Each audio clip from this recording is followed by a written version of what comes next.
আজ স্ত্রীকে ভালো রাখার জন্য ৫টি মূলমন্ত্র বলবো। আমি জিনিয়া খানম। পুরো ভিডিওটি দেখার জন্য আমন্ত্রণ রইল।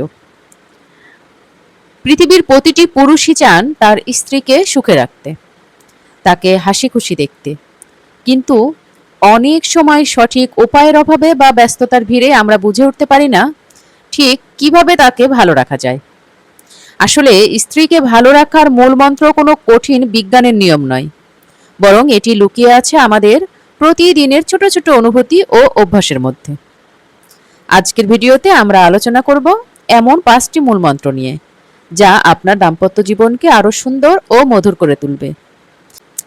তার আগে আমার চ্যানেলটি যারা এখনো সাবস্ক্রাইব করেননি, প্লিজ সাবস্ক্রাইব করে দিবেন। তারা এখনো আমার ফেসবুক পেজ ফলো করেননি, একটি ফলো দিয়ে দিবেন। মূলমন্ত্র 1, মন দিয়ে কথা শুনুন এবং সময় দিন। একজন নারী সবচেয়ে বেশি যা চান তা হলো তার সঙ্গীর মনোযোগ।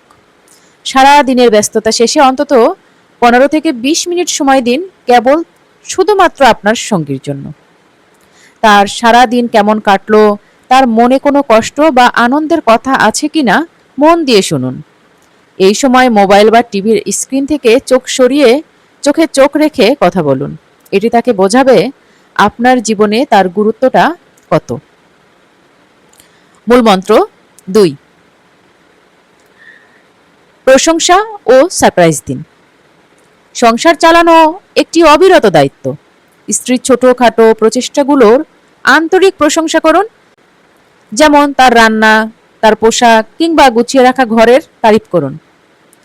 আর মাঝে মাঝে কোনো বিশেষ কারণ ছাড়াই ছোট ছোট উপহার দিন, যেমন একতোড়া ফুল বা তার পছন্দের কোনো খাবার বা ছোট্ট একটি ভালোবাসার বার্তা।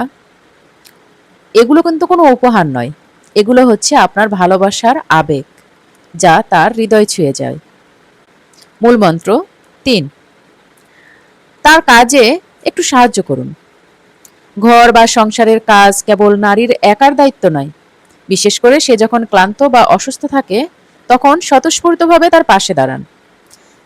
থালাবাসন মাজা, ঘর গোছানো বা বাচ্চাদের একটু সামলানোর মতো ছোট সাহায্যগুলো তার ওপর থেকে একটা বিশাল মানসিক চাপ কমিয়ে দেয়।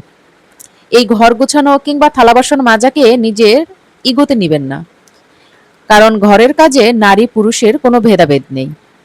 আপনারা কেবল দম্পতি নন, জীবন যুদ্ধের সমান অংশীদার।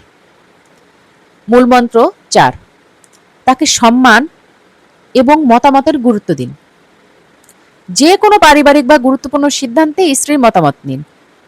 তাকে অনুভব করান যে তার সিদ্ধান্ত ও চিন্তা আপনার পরিবারের জন্য কতটা মূল্যবান। সবার সামনে তাকে সম্মান দিয়ে কথা বলুন। একজন নারী যখন তার সঙ্গীর কাছ থেকে প্রাপ্য সম্মান পায়, তখন আত্মবিশ্বাসের সাথে তিনি পুরো পরিবারকে গুছিয়ে রাখেন। মূলমন্ত্র 5, অবশ্যই রাগ সামলান এবং ক্ষমা করার মানসিকতা তৈরি করুন। যে কোনো সম্পর্কই তর্ক বা মতের অমিল হতে পারে, কিন্তু তর্কের সময় জয়ী হওয়ার চেয়ে সম্পর্ক রক্ষা করাটা খুব বেশি জরুরি। রাগ বা উত্তেজনার মুহূর্তে কঠোর শব্দ ব্যবহার না করে একটু শান্ত মাথায় কথা বললে, নিজের ভুল হলে সহজভাবে দুঃখ প্রকাশ করলে একটি সম্পর্ক যত না সুন্দর, তার চেয়েও অনেক বেশি সুন্দর হয়।